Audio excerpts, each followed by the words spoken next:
Right. So first of all, I've got a confession. I'm certainly not an architect. I'm an accountant.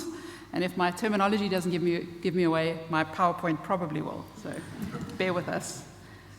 First, and before I start, credit where it's due. Even Nivaran is the person that wrote the essay on our campus and really helped us to understand things.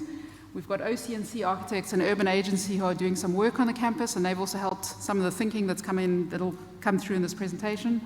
And Penny Story, my partner in crime at Trinity East, and fantastic collaborator. So any original thoughts in this presentation are hers. The rehashed ones are mine. So that's our site. That's what it looked like when it was built in the early 80s. Previously known as the IDA Enterprise Center. It was then called Trinity Technology and Enterprise Center, or TTEC, and it's most recently been rebranded as Trinity East.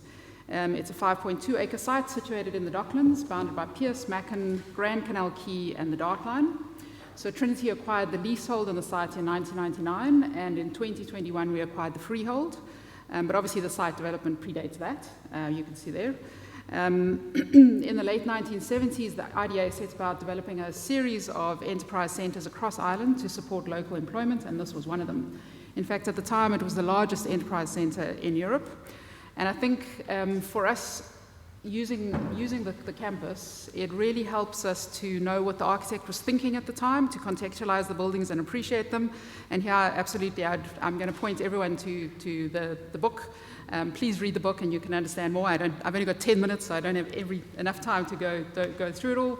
But the architects were Barry and Associates, and the architecture was really a concerted effort to design this very industrial complex in a way that people could feel comfortable living alongside while still creating a very functional set of spaces for what they intended at the time. However, that's the site now, and as you can see, the Docklands in the last 40 years has changed all the way around it. Obviously, major redevelopments is the norm, with the occasional historic facade retained, and Trinity was the same. A few years ago, we also had a plan for major redevelopments. And the natural path for this redevelopment would have been reflecting that mass density of the surrounding developments. So this was just a schematic that it could have looked like this if we'd carried on. It would mean raising everything on the campus with the exception of the tower, the design tower, which is a protected structure. But this didn't happen. The project was premised on government funding, which didn't come through. Government priorities in the most recent National Development Plan were health and housing, not innovation districts. So this prompted a radical rethink from our side. So what did we do? That's just a few pictures of what the campus does actually look like now. Trinity went through an extended period of strategizing, reimagining, and solution searching. We also were very fortunate at the time. We had a new provost. She was new into her role at Trinity, and she was elected on a climate-first mandate. And in an environment of limited resources, challenging external factors, critical research space constraints, and the acknowledgement that we're in a climate crisis, we needed a new approach. So it's very easy to focus, looking at those pictures, very easy to focus on the negatives. We have unfashionable red brick. We've got a very austere relationship to the street. We've got high walls, small windows, and often what that means is that we fail to see all the details. Once again, please read the book because these are all in that book. We fail to see the small details that were added in, and we fail to recognize the care and thought that went into the design. The previous redevelopment plan treated the existing structures as liabilities to be removed. So everything on the campus was treated as a liability. Even the academics, there are some academics already working on the campus, with their highly valuable research, would need to be rehomed, possibly temporarily, possibly brought back after the redevelopment. And there was a cost to everything, a cost to clear the site, a cost to move academics, a cost to decant tenants. Everything on the site was a potential liability. So our new approach turns us on its head. Everything on the site is seen as an asset. So instead of people that need to be rehoused, we have a population which exists on the site. Instead of buildings to be raised, we have an optimal floor plan to be repurposed. We rediscovered that we already have a critical mass of researchers, cultural practitioners, community users, and entrepreneurs who use the buildings even as they are in their current state. And we the plan is now, the ambition now is to build on this population, to add to it, to increase it, to love the buildings which are there, and to develop in a sustainable, climate-friendly manner. It's a mindset which hasn't been the easiest to communicate to shareholders, to stakeholders. It's still ongoing.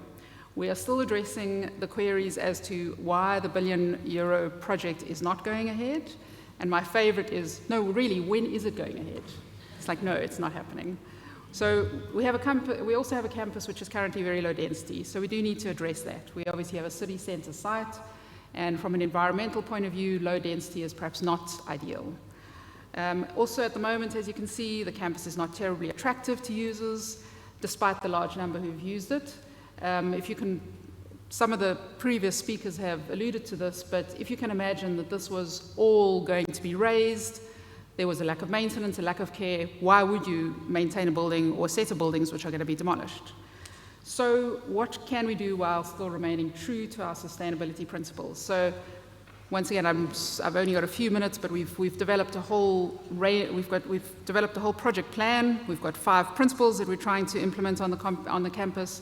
As I say, we haven't really got time for all that, but what we are trying to do and how we are addressing this is we've engaged 2 firms of architects, that's OCNC and Urban Agency, and they are working with us on imaginative refurbishment studies, so to give us some ideas of what we can do.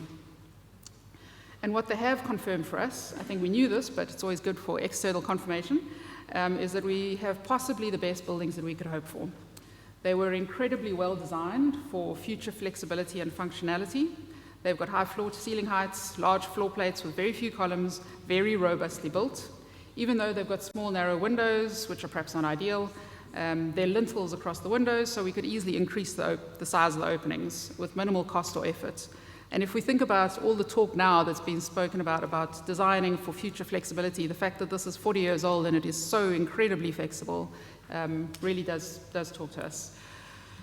We do need to improve the energy efficiency and comfort levels of the building. Universal access is very poor across the site, and we've also got the asbestos issue. But basically, we've got very robust buildings to start off with. So this is just a little floor plan of a corner of the site, and just one of the things which has been picked up by both sets of architects. The little red, if you see the little red squares, those are the link buildings which currently hold staircases and things like that to get up to the top floor. And those comprise 6% of the site. Just by rebuilding those link buildings, we can already start to address a lot of the shortcomings in the buildings. So we can address universal access, we can put in lifts, we can open up more access points to the street to improve permeability.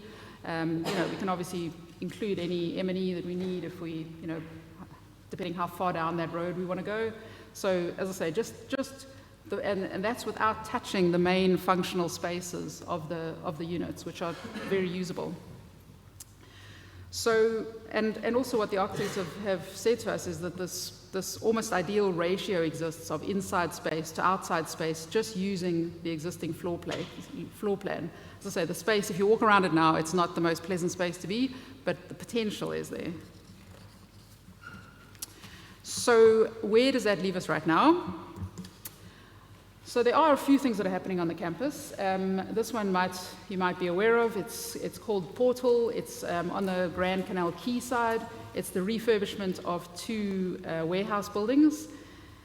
Major refurbishment. I think there's always a continuum between sort of a lick of paint and major building works, and we're sort of further down that continuum. But that's going to be opening in a couple of years, and I think it will start the interaction between the street and the campus. We'd like that to be much more open, and with that we've taken away the car park, which has been fantastically popular with people that use the campus, but we're going to replace it with a front square, which you can see pretty much as it is, and a back square, which is going to probably be focusing on a sort of a big external art space. So we're quite excited about that. We've also got work in progress, nothing fixed yet, but we've got some aspirational sort of images from Urban Agency. We love seeing the big ideas. Another one from OCNC. You can see that all the architects talk about sort of building up a bit, but generally greening the site, making it more pleasant, all those sort of things which we certainly need to address. I think one could also say that, it's more, so let me just leave this to you. I think more by accident than by design that we've been forced to see these buildings as assets. But this does change our whole approach to them. Changing that mindset hasn't been easy, and certainly, as I say, we still get the questions. We're still very much in ideation phase about what this means. We haven't got firm plans. We're doing the studies with the architects, and we'll see how this influences our plans. It's already started to change how we think about the buildings, what we want to do with them, what's the future ambitions. But what we would like to see is we'd like to obviously improve the user experience in general, and that's not just the people that live or work on the campus, because there should be accommodation in the longer term, but it's also the local residents in the area who would like to see more of them on the campus. We'd like to create attractive pedestrianised green spaces. We'd like to densify sensitively. How do we do that pragmatically? We obviously also would like to include accommodation in a big multi-use campus, and we're also aiming, as I say, this is where the thinking with the architects has been helpful for us. We are aiming for a design language which more accurately reflects the activities within the buildings. So the buildings are the project's going to be a lengthy, phased project, and if we have this design language, even if we have different interventions over a number of years with different architects, we're hoping that with the design language that has been agreed, we can maintain some sort of consistency. So we'll see how far we get with that. Then the other thing is this function versus fashion. So I think this has also been an interesting one for us to sort of tussle with. When the €1 billion campus was going to be built, it was the big shiny thing. Very glad we didn't. We don't have the carbon budget to support that. But and I think lots of people have been talking about this today already, but often the objections were not because the buildings aren't functional. We know they are. We've done the work now, and the buildings are perfectly functional for what we want to use them for. But they're maybe not the fashionable look. They haven't got that big, shiny thing. So why are we objecting to them? Are we objecting because of function or because of fashion? And so I think that was quite an important one for us to sort of get our heads around. And then I think lastly is just this, the value of thoughtful architecture. I'm sure, there's so many architects in the room here. I don't think I'm now preaching to the converted. But what it shows for us is just that thoughtful architecture is worth its weight in gold. I mean, the buildings might fall into misuse as they have. The materials might become unfashionable.